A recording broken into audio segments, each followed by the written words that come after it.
സകലതും ഇപ്പൊ തമ്മിൽ തല ധരിച്ച് വീഴൂല്ലോ എന്റെ ഭഗവതി. ഞാൻ ഏത് ഷേപ്പിൽ തിരിച്ചു വരുമെന്ന് എനിക്ക് നിശ്ചയമില്ല. ഏത് ഷേപ്പിൽ തിരിച്ചു വന്നാലും തന്നെ വീട്ടിൽ കൊണ്ടുവന്ന് വിടണം, കേട്ടോടെ. അല്ല, ഇതിലെ പ്രധാനമായിട്ട് രണ്ട് ഭാഗങ്ങളുള്ളത്. ഒന്ന് സ്വപ്ന സുരേഷും ശിവശങ്കറും തമ്മിലുള്ള അടുപ്പം, അവർ തമ്മിലുള്ള കൊടുക്കൽ വാങ്ങൽ. എന്താ ഇത് ഇന്നും ഇന്നലെയും തുടങ്ങിയ ഒരു ചുറ്റിക്കളി അല്ലെന്നുള്ളതാണ് എന്റെ ഒരു നിഗമനം. നമ്മളെ സംബന്ധിച്ചുള്ള അത് അത്ര പ്രധാനപ്പെട്ട വിഷയമല്ല. പൊതുസമൂഹത്തെ സംബന്ധിച്ചിടത്തോളം അവർ തമ്മിലുള്ള സ്വകാര്യമായ ഇടപെടലുകളല്ല പ്രധാനം.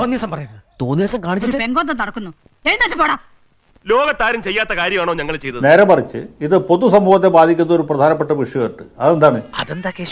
മുഖ്യമന്ത്രിയുടെ സെക്രട്ടറി, പ്രിൻസിപ്പൽ സെക്രട്ടറി എന്ന് പറഞ്ഞത് തെറ്റാണ്. മുഖ്യമന്ത്രിയുടെ സെക്രട്ടറി ആയിരുന്ന എം ശിവശങ്കർ IAS, ആ വ്യക്തി അദ്ദേഹത്തിന്റെ ഔദ്യോഗിക കർത്തവ്യ നിർവഹണവുമായി ബന്ധപ്പെട്ട് ഇതിന്റെ അകത്ത് എന്താണ് സംഭവിച്ചത്?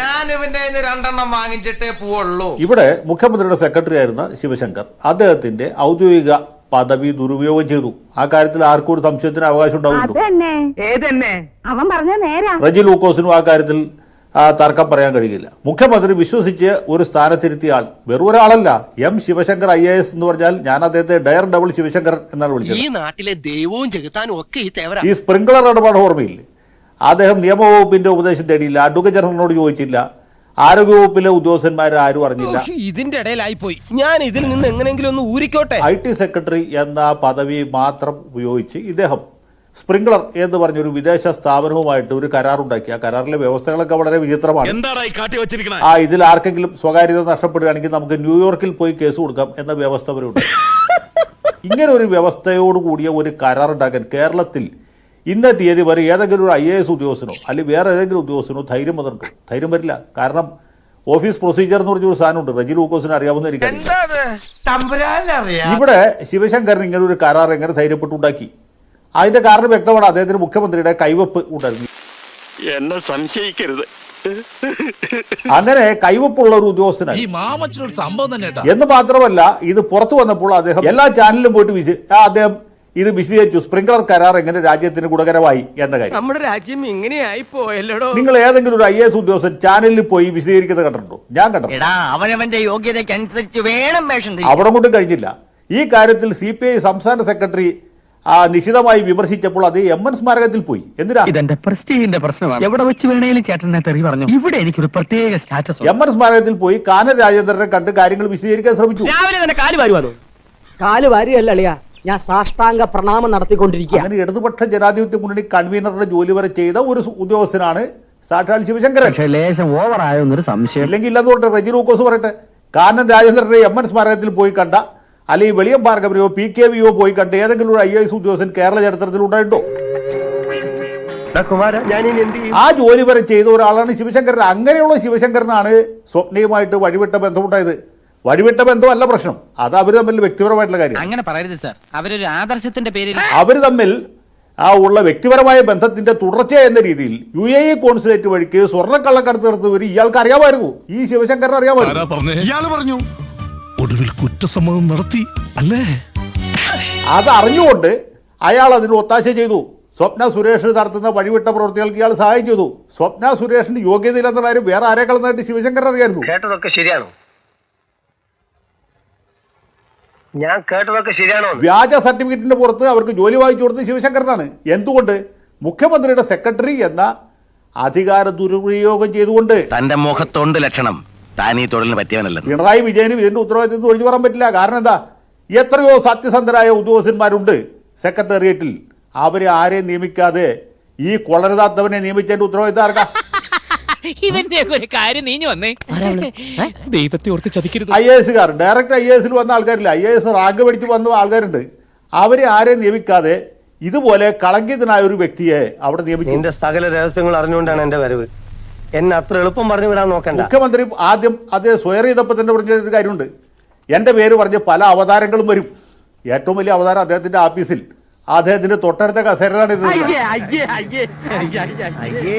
അങ്ങനെയുള്ള ശിവശങ്കരനെ ന്യായീകരിക്കാൻ എന്റെ റജി ലൂക്കോസ് നാണാവില്ലേ? നിങ്ങൾക്ക് നാണാവില്ലേ? ഇതുപോലത്തെ ഒരു മുഖ്യമന്ത്രി കേരളത്തിൽ ഉണ്ടായിട്ടുണ്ടോ? EMS നമ്പൂരിപ്പാട് തൊട്ട് ഉമ്മൻചാണ്ടി വരെ ആൾക്കാർ എടുത്ത കസേരയിലല്ലേ ഇതേ വരുന്നത്?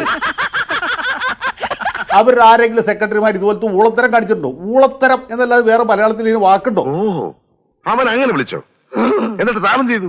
ഞാൻ കേട്ടോണ്ടെങ്കിൽ പോകുന്നു. അത് കഴിഞ്ഞിട്ട് നിങ്ങൾ നാണമില്ലാതെ ഇവിടെ ഒന്നും മുഖ്യമന്ത്രി ന്യായീകരിക്കാണ്. നിങ്ങൾക്ക് ലജ്ജയുണ്ടോ? തൊലിക്കട്ടിയല്ലേ നിങ്ങളുടെ മൂലധനം തൊലിക്കട്ടിയല്ലേ? നാണുണ്ടോ മിസ്റ്റർ റെജി ലൂക്കോസ്? ചേട്ടാ അപമാനിച്ചേ ഞാൻ പോയിക്കോട്ടെ. 1964 ഈ പാർട്ടി പിളർന്നത് ഒരു വ്യാജരേഖയെ ചൊല്ലിയിട്ടാണ്.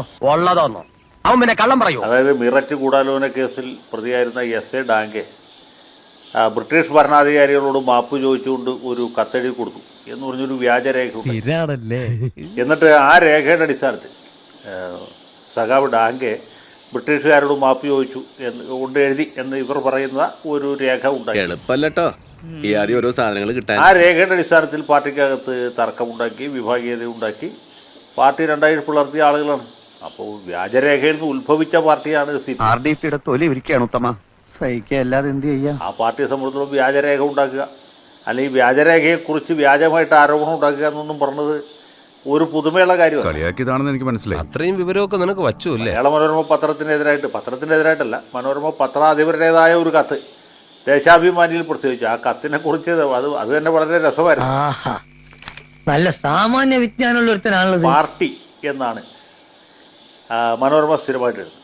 CPM എന്നത് പാർട്ടി എന്നാണ് എഴുതുക, ഇരട്ടിപ്പില്ല.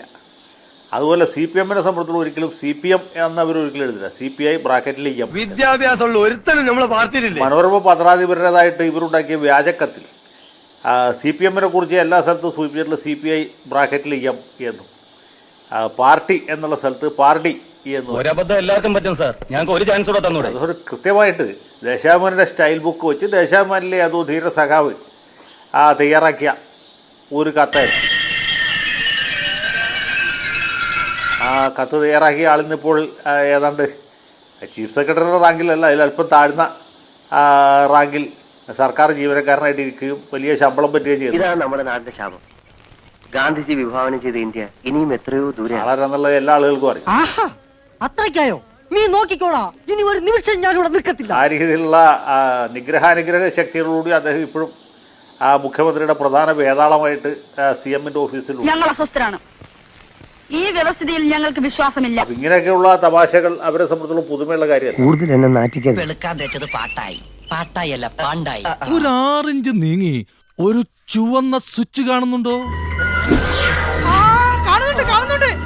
ഈ സ്വിച്ചിന്റെ കാര്യമാണ്. ചുവന്ന സ്വിച്ച് അമർത്തിയോ? അമർത്തി.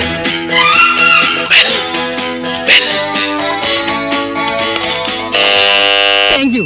ഈ ഉപകാരം മറന്നാലും ഞാൻ മരിക്കില്ല.